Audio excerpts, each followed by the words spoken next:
એ કોઈ કહે કે પરેશ ભટ્ટની કોઈ સિગ્નેચર સ્વરાંકન રચના હોય તો તમે આંખો મીચીને જ એના પર આંગળી મૂકી શકો.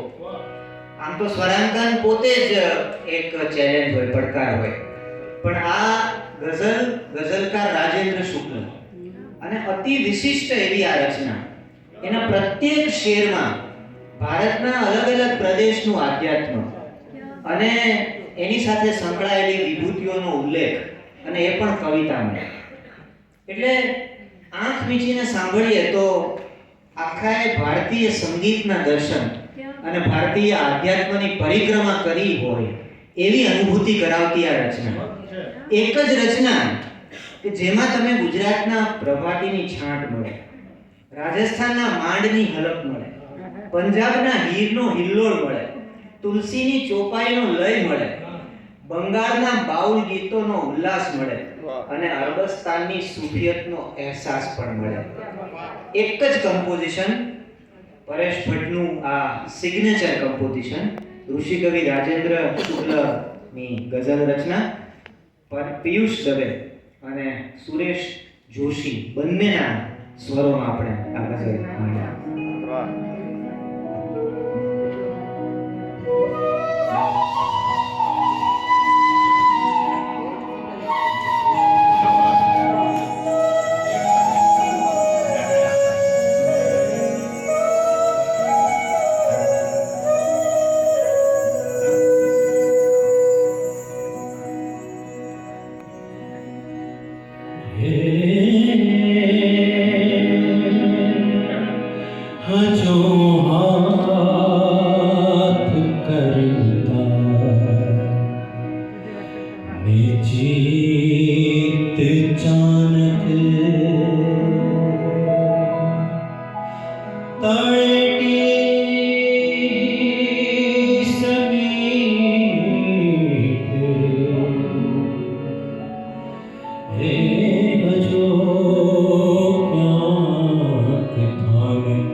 हाथ करताल जी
जो